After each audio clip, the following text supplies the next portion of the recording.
Is former Toronto Maple Leaf head coach Mike Babcock a bully, and did he try to use bullying type tactics to turn the Maple Leafs teammates against each other and embarrass some of the young rookies? We'll discuss some crazy stories coming from hockey Twitter coming up next.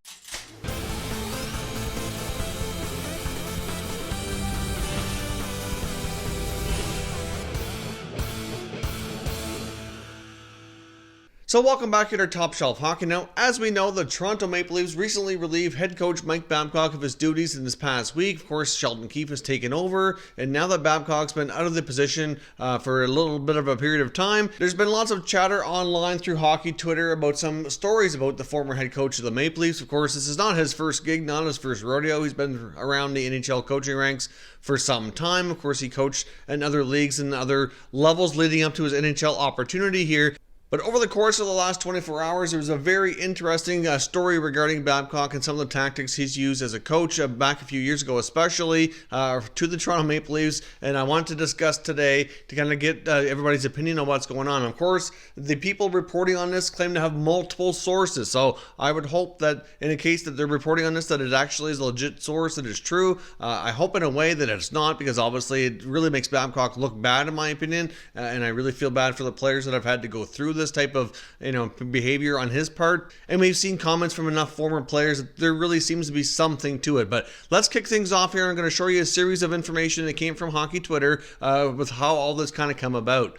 This all got kicked off with a Twitter account. It was called Account for Hockey, which the name is James. It's actually a great account to follow. Lots of great information. He quite often pays really close attention to a lot of media interviews, especially on various TSN Sportsnet radio hits from a lot of NHL insiders, and does a really good job of quoting them verbatim and putting it out through Twitter. So in case you didn't get a chance to listen, you know what a lot of the NHL insiders are saying. So it's an account that I follow. It starts off with saying, "One tale was related to us in the past few days that is said to have occurred in the 2016-17 season during the annual Father's Trip.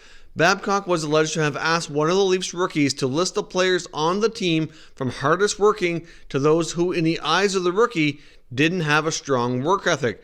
The rookie did so, not wanting to upset his coach, but was taken aback when Babcock told the players who had made the list at the bottom." So this is not really something that would be looked upon all that favorably. I mean, really, to go to a young player, a rookie, and ask him to compare his teammates and older players especially have been around longer on how they rank according to work ethic. I mean, this is not a great tactic, and really, I understand what he's probably trying to do here is probably trying to get a message across about this player's own work ethic, but for him to then take that information and to share that with the players that were ranked at the bottom really puts the rookie in a really bad spot. He's kind of turning teammates against each other. This is absolutely, an insane tactic that I don't think is something that should be done at all. But the information from there carried further with Ian Tillich reporting as well through Twitter. So here's what he had to say. Now, Ian himself, too, in case you're not following, another great follow on Twitter, does some great writing for various sources. "I heard about this Babcock story when it happened, but I didn't want to bring it up until I could confirm it was true. The rookie he did this to was Mitch Marner." So as we know, in Mitch Marner's early days with the Maple Leafs, with Babcock, there was some reports about Babcock kind of perceiving Marner to be a little bit lazy, not working hard enough. And it kind of makes sense in a way that it would be Marner because of the relationship and how things kind of got started between the two. And that obviously he was trying to get a point across that he wanted Marner to work on his work ethic and to work harder and become a better player. So the intent probably was good, but the tactic here is really low. It's a form of bullying in my opinion. You're really trying to take advantage of a young rookie and use your power to kind of guilt him into doing a task where he wouldn't get into further trouble, wouldn't affect his playing time, wouldn't affect his status in the lineup. And to do all this during the annual Father's Trip as well is kind of absurd, but obviously it sounds like if this is true, that it's a case of Mike Babcock using his power to really bully a young rookie and new to the NHL who's turned out to be a fantastic player. It was a real bright spot for the Leafs at that time, so it's certainly something that I totally disagree with and a tactic I would never want to see used in organized sports.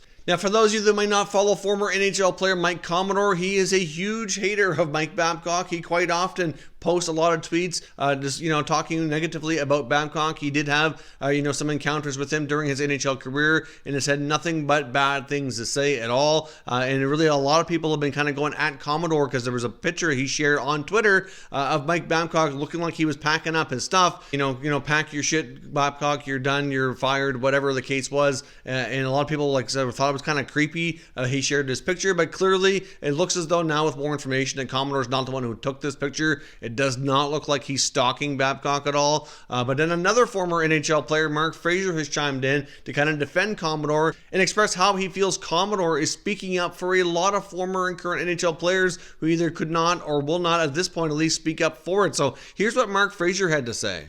He says, anyone who thinks Commodore needs to lay off Babs just doesn't understand how much hate players have for him. It's beyond him scratching Commodore or saying he was out of shape. NHL players are a very, very small population of athletes and people. Then Fraser goes on to say that basically this is something that many, many players around the NHL feel, and that, the Commodore's kind of looked upon as being a voice and somebody who's respected and for speaking up and getting this out there, because a lot of players have run into this before.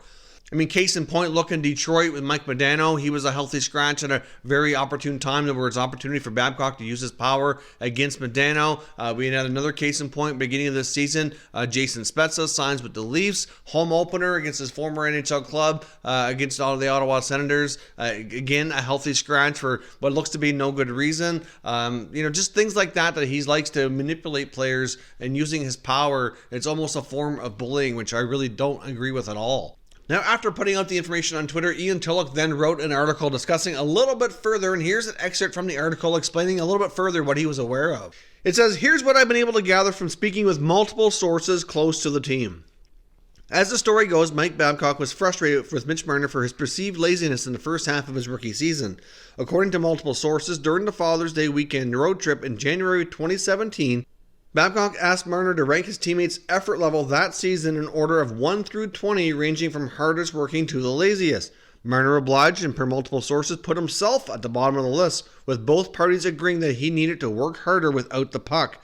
What Babcock didn't tell Marner was that he was preparing to show this list of some of the players who Marner had ranked towards the bottom, specifically Tyler Bozak and Nazem Kadri.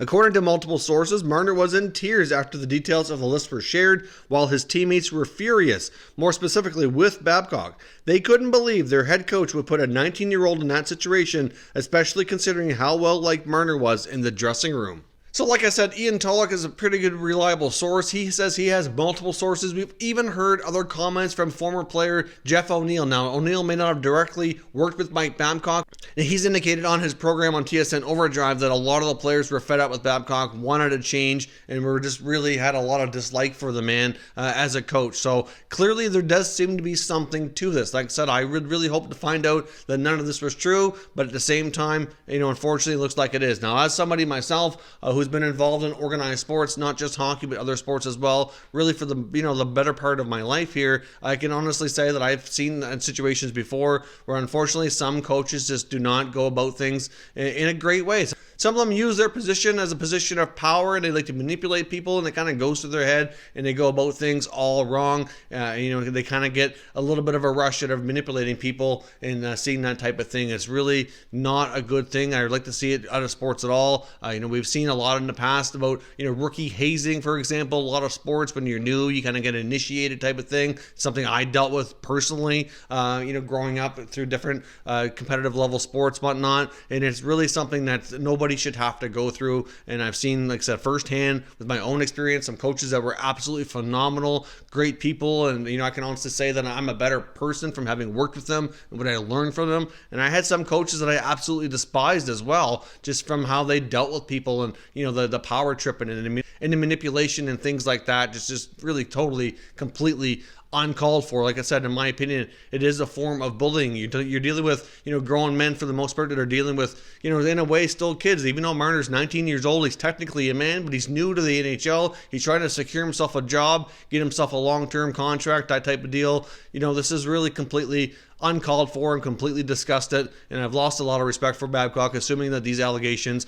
are indeed true. It's only unfortunate that a lot of the stuff wasn't reported on earlier, but at the same time, for some of the writers like Tillich that have spoken up that they were aware of this, I kind of understand in a way why they wouldn't. At the time, he was still newer to his job as well, and didn't want to ruffle too many feathers, especially if his wasn't as confident about his sources at that time. Doesn't want to write a big smear piece on somebody as powerful as Babcock and then have it turn out not to be true. So I don't blame him at all for not speaking up sooner, but I do give him credit if being brave enough to speak up enough now and get this information out there. So could this impact whether or not Mike Babcock works in the NHL in the future? I do think it's quite possible that it could. Doesn't necessarily mean that it will. It's something that other NHL teams very well might speak to him about should he decide to interview or pursue another NHL job. Then again, I would hope that they would at least take this into consideration and at least care enough to look into it before they would give him another opportunity. But at the same time, like I said, unfortunately, it's more common in sports than we'd all like to acknowledge. It's more common in sports than we probably all, would prefer to see for sure. But unfortunately, there are people out there that do these type of tactics, and hopefully someday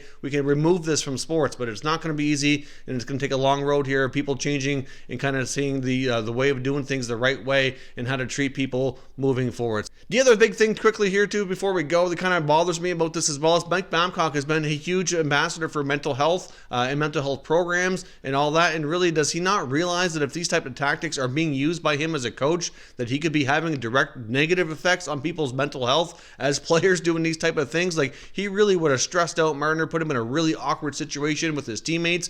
Fortunately, the teammates kind of knew what was going on and they were more upset with the coach than the players. So clearly, it's something that looks like his teammates handled well, given the fact that, how it all went down. But still, like, to put him through that, you're messing with somebody's mental health, but yet you're an ambassador for it. Kind of sounds a little bit contradictory. It kind of makes you a little bit of a two-face there, in my opinion, if it's indeed true. If you're new to the channel, consider subscribing and turning on your notifications so you don't miss any future content. Give this video a thumbs up if you enjoyed it as well. I'd appreciate it if you did. As always, thank you for watching, and I will catch you next time.